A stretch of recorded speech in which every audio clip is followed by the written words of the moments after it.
ꯑꯩꯅ ꯅꯩꯅꯖꯒꯗꯕ Roman chapter asidi 14ni aduga title na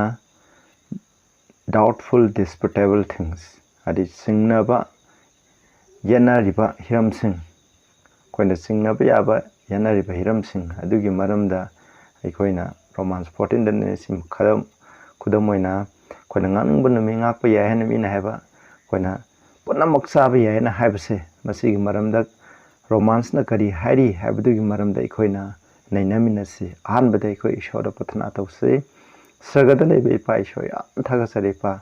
Paul na Romans da iriba 14 da iriba sigi maramda aikoina nainagadawri masida nahana Paul pinabiu aina ngamba khudima nahaki Bible da yu ngamba ngamanbiu isaigoiba ningba apam phongdokpa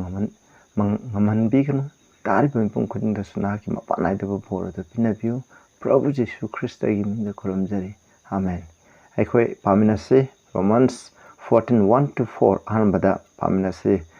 yaringai di chinausing ena samna haijage na khoi munmuna Bible su nakhoina paraga nainabiu hairibse chumbra lambra haibdu nakhoina nakhoi su thidokpiu 1 verse 1 da thajaba sonba mahak adubu nakhoina loksanbiu adubu not to doubtful disputation adubu disputation adi marai yanadaba hiram adubu Chingnaba sayenaba marai yanaba sing adudadi nakhoi loksanganu haibini masida palije masini Romans 14 ikoina ngasigi Romans 14 da nainariba asida mina lan thajanariba mayamje masigi maroiba koke haitardi sida palibase ikoina doubtful disputation haibido aduga weak in the faith thajaba sonba missing marai yanaba Chingnaba marai yanaba yanadaba sing adu hairiba adugi maramdaneba masida pallibase ataigi maramda natte habse masima nakoina kaugunu verse 2 da maramdi mi amana pot khudemak sabi yai hena thajai aduga atopa thajaba sonba mahangna mana masing khaktang chai hai masida palije kanau misina di sa khangde nga khangde loina mak sabi yai haina kanagumba amana loina thajai adubu thajaba somba mahangna di mana masing khak chai haibni masida pale verse 2 da yengsi koina loina pot khudimma koina loina sabi yabra mana masing loina sabi yabra sa khudimma ison sembi khra sa khudimma sabi yabra haibajo madugi maramda chu koina khari yengne se Bible degi yengadawne mina haiba pastor haiba ingadawu nate isnausang ai shu aina hairibse Bible degi natragadi na koina lobiganu masi munna koina nainaba matam ado koina oirabane adugu verse 3 da tha sariba mahangna sadaba mahak atubu hangoiba tukuchaba tawganu haisida aduga sadaba mahangna sariba mahak adubu su wainganu maramdi ishona mahakpu loksanbi hai masi yamna mayek senge masida haise haidi sariba mana masing kanaw mimna aina sabe ya hena thajariba mina loina sariba mising ado adubu wainganu sini adugumba sariba mahak atuna mahdi aidi si khaktang sabe yai masidi sabe ya de haina hairaga sadriba mi adu su wailunu haibni masina harise aduna makhoi ni se sumain tawgunu verse 4 kanano nahna atopa mi amagi manaibu wailiban ha kanano mahak masamaki guru masamaki ozagi mamangda mahangna lepi natraga thui thangai sena mahak makpu asengmani mahak makpu pangkhat pigini maramdi ishona mahakpu lepa ngami haibni ishona mi amabu tuhanba natraga lepan bhaibse ngami turiba mi adubu ishona lepan ngami haina masida mayek sengna palli ekoi amuk phajana hangana amu ekoi yengminase Romans 14:1 de aina atopa version amadagi amuk pajarake ekoi yengsiko receive one who is weak in the faith thajabada sonba mahak adubu nahangna loksanbiu thajabada sonba haibje thajabada somba mi haibje keno kanagum thajab ka mamina loina sabe yai loina nganungba mi ngakpa yai kana sinu mesidi ngasu yai ngakthaju yai ka haibje masine thajaba mine madu ngakthaba yade madu chaba yade haina khalibse madune sabe yai yade haina khaliba mising adubuneba thajabada sonba mising haina sida palibse odu yengchip mana adubu but not to dispute over doubtful things adubu Chingnaba hiramsing adudadi na khoina marai thaunaganu nakhoi yenaganu haibni masida pallibase maruina 14 da pallibase koina chingnaba yetnaba yaba hiramsing adu karino karigi maramda yetnai haibudu maramda ikoine nene se masi doubtful things haibase masi chingnariba hiramsing ase karino haibse ikoina bible legi thidokpa taragadi ikoina masigi chapter ase yamna mayeksana khangani koi yengse ahamde yengmene se chayena sing ase koina sa chaba natraga mana masing chaba se masi chayena bra chayena dabra haibudu maramda ikoina mu yengse ba ahamde yengse ikoina mana masing khudima natraga sa khudima ikoina chaba yabra aina wahang ama thamjari ahamde yengse ikoina prithibida ishon sembi kharba mana masing khudima loina chaba yabra haibisne bible na hai mana masing loina mak chau haina hai ikoina makhada parakhani chau hai adoi tade punamak chaba yabra sine yade ko ikoina ganja chaba yabra yade hidang mana chaba yabra yade ado lamhang da horibu ohi khuding chaba yabra yade maramdi madugi manungda poison da soiba myam ama yaureba aduna ishona haibidi mana masing khuding ohi wahi khuding charo haibidi aikoi bu seloidaba aikoi bu sohaloidaba aikoi bu hakchang phangadaba mana masing mayam do chau haibni pap tawdingai malemda pap sangak tingai dadi adugma poison saiba chaba yadaba por haiba mana masing haiba leiramde pap sangak pudigi masila lakhibani haibase masini adumai tawduna prithibida leiriba sa khuding aikoina chaba yabra haibsine ahingba jiba sa nga use waya khuding loina chaba yabra chaba yade maramdi koina mana masing da tawbumna masida su samane ikoina yengba yai ikoina Genesis 7 gi 2 da ikoina yengse asengba amusung sengdaba sahibase Abraham gi dara Jewish na khaido punate Jewish leitring mamang de ishona khaido mabani Genesis 7 gi 2 da ising isauna malam prithvi mangan gedawre madugi matam da hai nangna asengba sasing ado nakhoina tare jura tare tare laba amom jura tare tare law aduga sengdaba sa aduna jura ani laba ama momam law haibni noina masi chapter da phadan pau karigidam law do no makhoi gi dara prithvi da hingai gi dam haibni masi da joina question ama hangbe hai karigidam ishon asengba sasing che jura tare tare laba tare amom tare lawrino aduga sengdaba laba amaga amom amakhakhtang lawri se karigino adu mi sin hai sengdaba sasing ishon sembi khudi loina sabe hai tardi adu nawana ising ichau gi matung da tholokpa matamda nawana sengdaba sado laba amaga amom amakhaktani adugi manungda laba chathokre adudi haireba sa adugi darado mulaneba amom chathokre laba khagle labna di masa pokpa yadabnina haireba darado sagrneba aduna takpadi haireba sengdaba sasing ado ishona chabe yade habne aduba asengba sa laba tare amom tare makhoidugi di saningba macharo saningba mem charo su laba ama leiba matamda loina darado hinganeba masina takpadi karigino aduina di aikoina hojik sengdaba sasing ok leiriba lei ate hui hodong leiriba yam se chabe yaina halibse masi lanbani ishona chabe yade akoina khangada bomna ishoda katpa koina bali taruga ishoda katpa yaba sasing do loina chabe yai aduna tab sasing do chabe yade haibse ikoina kawgumse wahi da chumana masing do ishu ishoda katpa yaba pot khudi mo chabe yai katpa yada du chabe yade haibse masini aduga Genesis ki ikoina 9 gi 3 to 4 do chaise sing chawgi matung da every moving thing that live shall be made for you prithibida laiba satli baleng ni paliba khudimang na khoina sagani even as a grim half I have given you all things mana masing sing aina na khoida loina piba kumna ahingba lengli paliba khudimu loina sabi yai hamne adubu but the flesh with the life thereof which is the blood thereof ye shall not eat adubu sida amade pi na khoina sadong karam sadong I yawba adu na khoina I di sabi ade hanai sida moving thing ai khona ahingba jibu khudimu loina moving thing ana palibse masida khona sasing adubuni ma khoina palibse khona kawumsi sasing adubuni maramdi aina hoji haijagare loina mo sa khudimang natraga khoina mana masing uche waya khudimang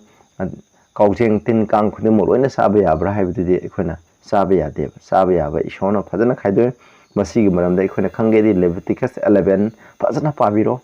aidi yamna haijaroi sam sasarake Leviticus 11:3 7 to 9 da sumna hai चाबा याबा सासिंग कनो लोंखुम खाइबा हाइदि खोंसासिंदो खाइबा अदुगा मना मसिंग चाबा हाइबदि chewing the cup हाइदि अखोने साइगुप साइबा सासिंग ओकसे लोंखुम खाइ साइगुप सादे चाबा यादे थेबा चाबा यादे असमाइ तौदना मयाम लेगरे लोंखुम खाइबा अदुबु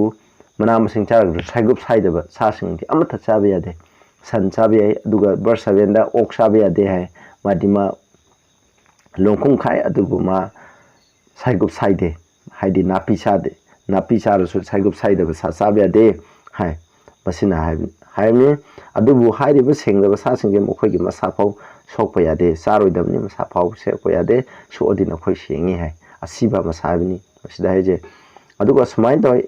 इसिंगदा लैबा सासिंगजु कैदो करम्बा मकु मउन हाइबा नते को मकु हाइदि अखोइना पुलाउबिदा glass कपता थांगना खेतपा मतमदा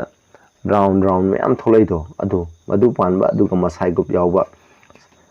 ngasing ase masi chabe yai haina hai uche ki maram da subayam lai khre uche ta ju karam uche sing sahing chabu uche makai de amuk chabe ade ekoina sahing cha da ba ekoina amang ba pot cha da ba masi gumba uche sing ase ekoina chabe yai madu maram da ina samna aina ngangjar roge masi yam tokpi sangani aduna masi da palibede aseng basa seng da basa masi yam mai khana khang masi chabe ade ko romans 14 je kari gi maram da no haibdo e mohore hajer ke I just 65 ki 3-4 da hai isho bule palai tana sahunba adugum mi kanglu amle makhoi sing atu kanano hai kana garden da laikon da lai muti sing da tatna ko dup thangmai thadi ba missing ado madubu hai madu isho adum na tawkhina lai muti la pasine isho ya sahul hai aduga amu hai mongpham sing gi marak ta leiba aduga sing da leiba khaidoba waste its swine's flesh hai ओकी सदोंग चाबा broth of abominable things in their basin मखोइदा मही थकपा हाइदि कनोगी अखोइना थरोई अदगी सेंगबा अदगी हंगोई असिना सुंबगी मयाम हापसलगा मही थकपा अदुगुम missing अदो अइना तुकुचै है मसिदा हाइसे इशोन यादे अदुगा आई जस्ट 17 याम सिंग मखोइ मसाना मसाबो सेंगदोक चाबा अदुगा उमंगदा है eating swine's flesh ओकी सदोंग चाबा and the abomination adi tuku chaba lai muti lape ki thabak toba and the mouse usi chaba shall be consumed together said the Lord ishona mokhoi butum na mangan gani hai aduna isnau sa hoji Romans 14 da paliva doubtful disputation sabi manam da sena kanam khran loin sabi ai kanam khran sabi aden haib se karam badu gi maram dano haib do ekhoni yengse ekhoni uji pakro se digi madu khangne masida sabi aba haib se kaino aidi masida palije sengba christian singna masigi Romans 14 je romans ta laiba christian sing madu da jews yawi jews na tabu yawi jews singna si yai si ade hana sabi ai chada be hana haib ai adugum bai maram dani ko adubu masida bible da palibdi makhoni yena ibli kaino sabi aba posting aduneba sabi aba posting adu kamaina tawgadi sabi ade kumai to order sabi ade hamne adu thaja bukan mami sanadi amadu ogera laidang muti da kat kira kaloira loin sabi ai habdi maram daneba masi ekhoni yengse ko masi gi maram da what are the dispute things about eating sabi aba sing maram da yetnari bse karino habje ekhoni yengse 1 Corinthians 8 ta pabiro masida yamna mayek senge masi Corinthians da ju thoi madu romans da ju romans ki lairiba jews na taba jati sing do madu gi marang ta ju masi thoeba masida verse 4 da hai nakoina eating of those things that are offered in the sacrifice unto idol lai muti da katpa pot sing chabadu gi maram da ko ekhoina khangi madu di lai muti habse krishna te mase malem da lairiba lai muti habse krishna te aduna shodi amakhak lai habne aduna masida ko sida hai tayang pan da lai myam lai aduga mapusu myam lai aduba ekhoi di ipa ishor amas ishor ama di ipa ishor ama lai aduga prabhu ama lai haina verse 6 da palli masim ko ademu yengse verse ekhoina 7 to 12 ta hai adumoi nama and there is not in every man that knowledge of something adu mipung khuding na loina ma khangdeba kanam kharana ma ya apapata khanba gyan aduna lai muti ase kari sunate haina khale aduna lai muti da kat poto sai masi thajaba khan mamina ko thajaba ma lai muti leite asengba lai muti leite moi da kat kera kaloira ai khodi saba kai sukai de ai sa muksu sai gai kana christian sing marta di lai muti da kalura di sabe ade na sada bale enko maduni ado akhoi na di madu lai muti da na te masi kai suna da lai muti je akhoi chagani sabai do sabe ya bado adu maina akhoi na khale adu thajaba christian sing marta migi lai muti da krishna da kaluba adigi maitai gi sana mai da kalu poche sabe ade haina kana khara thajaba somba leba moina sadeba ado pol na hairipsi aduguma sonba adugi mamang da akhoi sagunu mana di sabe ade na sajade aduna mai thajaba duna adumai leba aduna akhun aduguma dugi mamang da sagunu haibni mana sida hairise masida aduga verse aite hai akhona sinja ga sina akhona saraba sinja asina akhoi ai sinja afaba saraga ai ishorna hena yabi ba haibu natte sadre hena ishorna hena yabi ba natte ba if we eat are we better sare hena akhona hena phaba natte sadre hena akhona hena phattaba natte ba masine masida palibse kadino haibdi aseng sasing karamba lai muti da kapa lai muti da katpa sa saraga ai hena afaba oi natte lai muti da kattaba sa saraga katpa yade hena madu sadraga ina afaba oi natte ba adubu sida hai ko verse 9 section low haini nangi ningtamba aduna nangi asonba nachin rawdo madu khudi thengunu haini habidi aina da lai muti da kapa bata aina loin chabe hai adu asonba adugi mamang da aina saba tharaga di kedoba mangona khudi thela ma pap to ni ne hainko masidi lai muti sabe ya da mi se asigumba akhoi gi thajamini na haga mana ishona ya da thabuk sing se tawini haina mango aiju tawba yare da aiju pa tawba yare da haina adu maina khanba ya heba maduni akhona verse akhona verse jingche 10 12 amu jingche ganagumba mi amana haidi thajaba khanba mina haidi lai muti je kai sunate masida kapa posing je sabe haina khanba mi amana adugumba lai da kapa adugumba saglen da saningai gi da mak thajaba songi ma da mana phamba sareba adumaina sabata di be emboldened to eat those things which are offered to idol na kapa sing aduma sanaba pun thogatle hai masida harise haidi kanagumba mina haidi asonba aduna kanawmi thajaba khanba lai muti da katpa sabe hena khaliba mi aduna thajaba sondu unba adugi mamang da mana phamlaga sabu tadi masidi yaine hena haidi aina thajaba duna aina sabe ya thai mina akhena saroi dawne thajaba som mang di saroi masidi lai muti khurmane na khan ga charana na sakrane ba mabu khuri thelani maduni ko aduna verse 11 do through my knowledge shall the weak brother perish aigi knowledge aduna sonba maha adu mangan gedra for whom Christ died magi da Christian sikhi bani aduna but when ye sin so against the brethren and wound their weak conscience ye sin against Christ adu mai tawduna ikoina asonba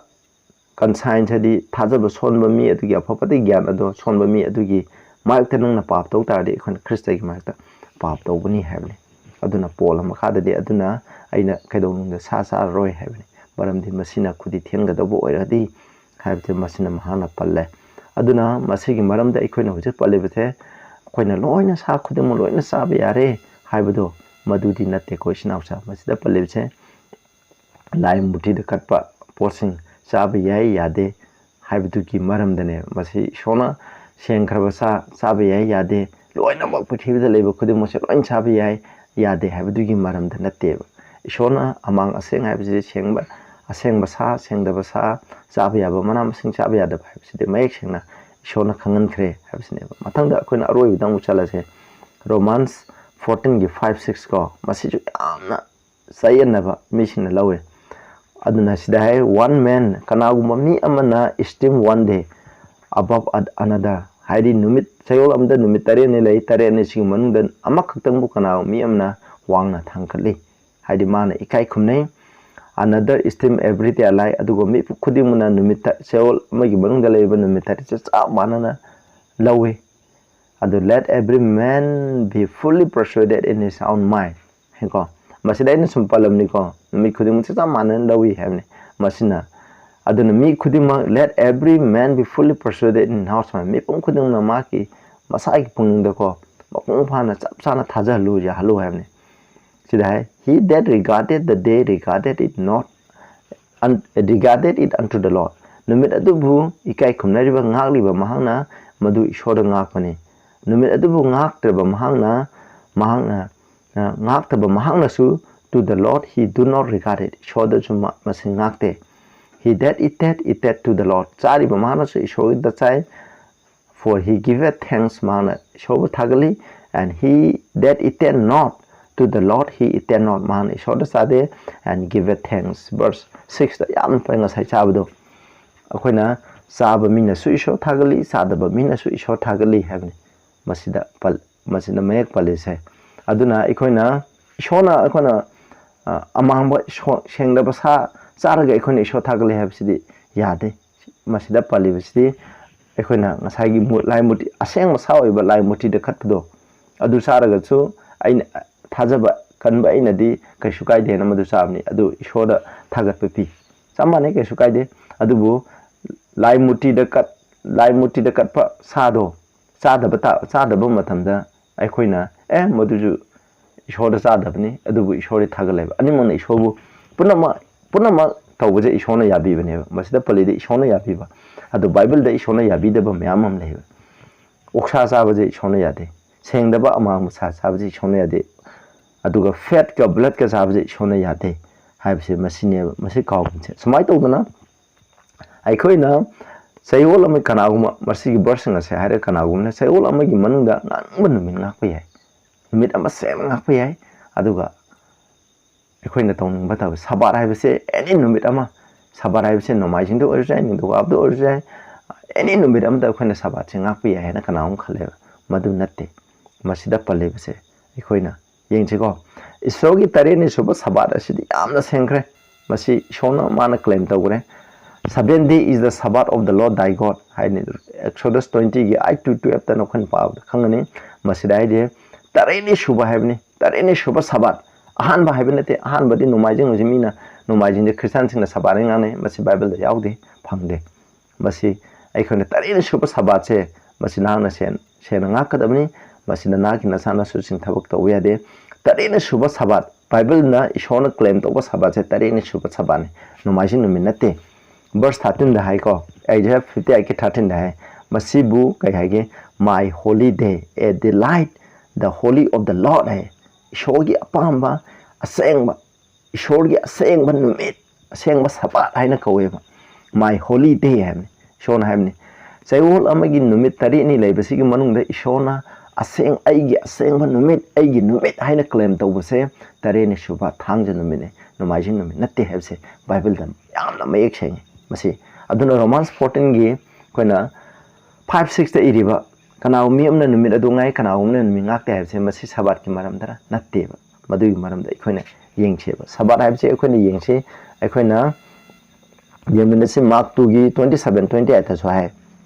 sabat se mi gi dabak tai gu nyoi be gi damak sabat se mane ba sabat ki dam not meant for the sabat ki dam mi se manate ba maram baduna migi masano pa ase sabat ki sum mapuni hai migi masano pa je sayol gi ahan banu no majin no mit ki mapuni hai de ko khone jisu prabhu jisu khuramadi ekhone sabat ngak ta ju ai na khale madu aran bani masida pale base sabat hai base taibang nyoi be ki damak sem bane ba ju singi damak sem bane hai na mark 2 gi 27 na hai de ba ai koi me ba jati kudim ki damak sem bani hai base masida pale adoi tare Romans 5 ta Romans 14 gi 5-6 ta paliba numit habse kari numino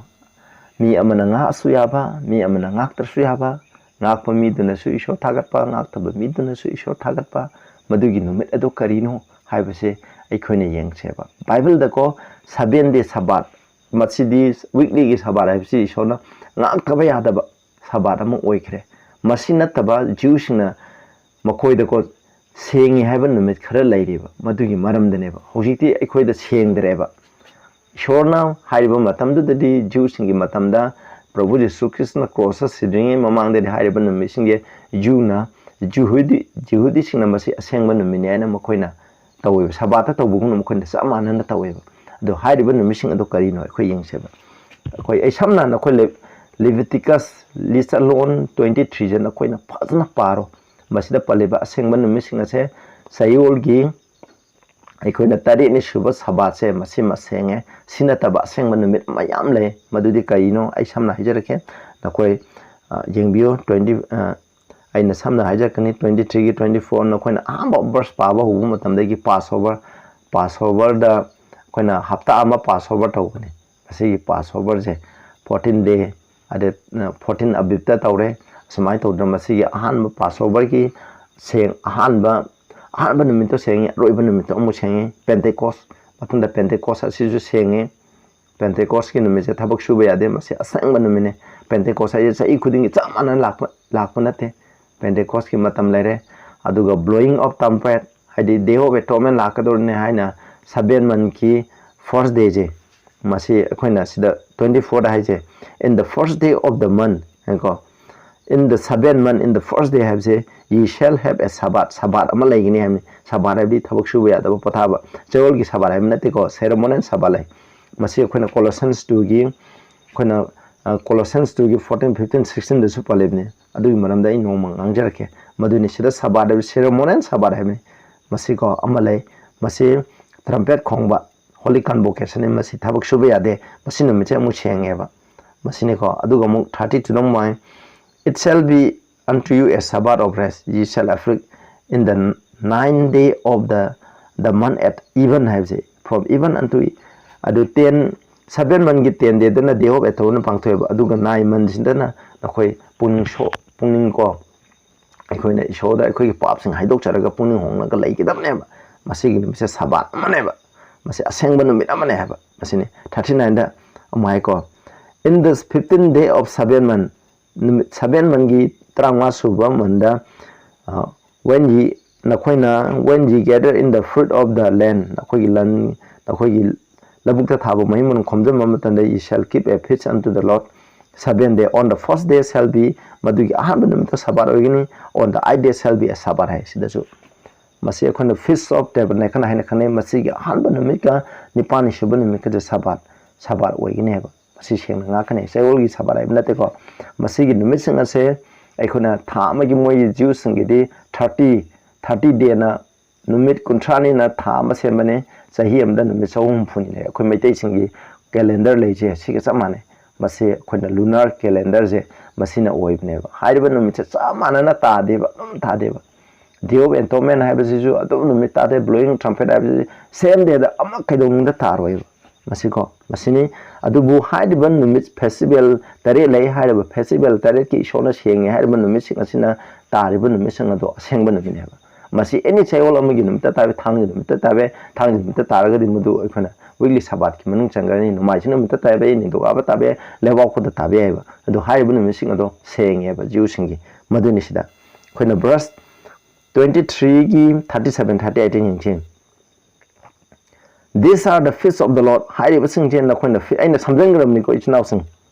na khoya amo hangana pabiyo na pazana naina biyo ko mase aina na khoida haijari bije ai sagi aningba nate bible na haibu gini masi khona festival khona tare lai which she shall proclaim to be holy convocation haiba sing ase asengba numit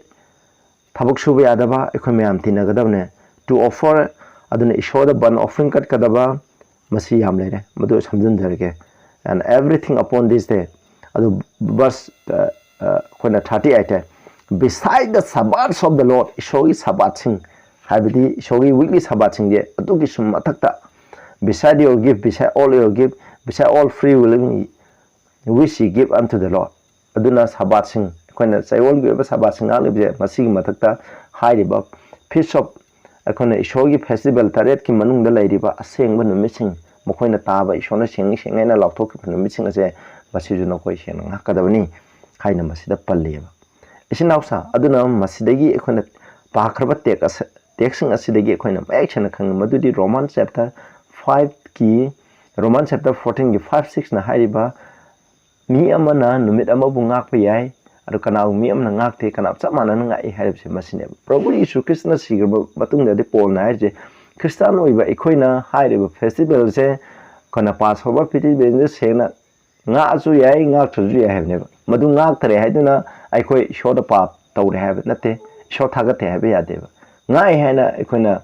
ꯑꯩꯈꯣꯏꯅ ꯍꯦꯟꯅ ꯏꯁꯣꯔ ꯊꯥꯒꯠꯄ ꯍꯥꯏꯕꯗꯨ ꯑꯣꯏꯕ ꯅꯠꯇꯦꯕ ꯑꯗꯨꯅ ꯄꯦꯟꯇꯦꯀꯣꯁ ꯍꯣꯏ ꯑꯍꯥꯟꯕ ꯄ꯭ꯔꯚꯨꯅ ꯁꯤꯈ꯭ꯔꯕ ꯃꯇꯨꯡꯗ ꯈ꯭ꯔꯤꯁꯇꯥꯟ ꯑꯩꯈꯣꯏꯅ ꯑꯦꯄꯣꯁ ꯍꯦꯕꯣꯛꯁꯤꯡ ꯐꯥꯎꯕ ꯐꯦꯁꯇꯤꯚꯦꯜꯁꯦ ꯃꯇꯝ ꯈꯔ ꯉꯥꯛꯑꯦꯕ ꯑꯗꯨꯕꯨ ꯃꯈꯣꯏꯅ ꯉꯥꯛꯑꯦꯅ ꯑꯩꯈꯣꯏꯅ ꯍꯧꯖꯤꯛ ꯑꯩꯈꯣꯏꯅ ꯉꯥꯛꯑꯦꯅ ꯃꯁꯤ ꯄꯥꯞ ꯇꯧꯕ ꯅꯠꯇꯦꯕ ꯑꯗꯨ ꯉꯥꯛꯎꯕꯒꯤ ꯀꯌꯥ ꯑꯔꯊ ꯂꯩ ꯃꯗꯨꯅꯦꯕ ꯁꯤꯗ ꯄꯜꯂꯤꯕ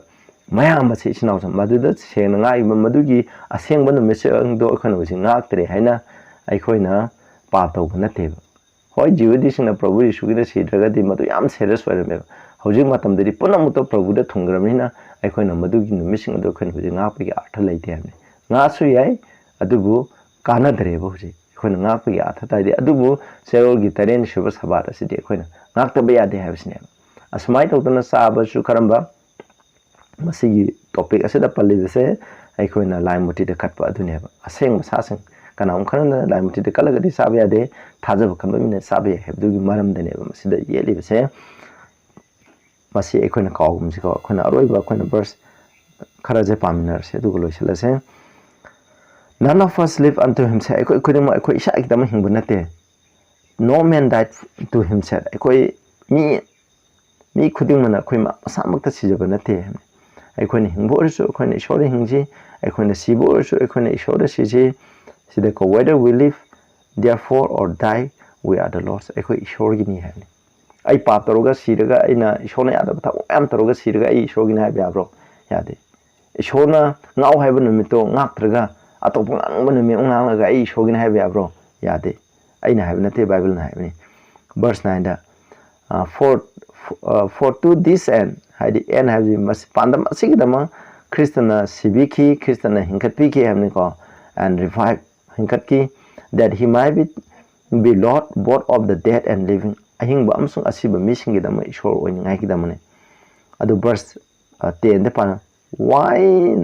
does thou judge thy brother karigidam nang wayan banu haimi masida wayal ise aikoina lai muti de kat potsing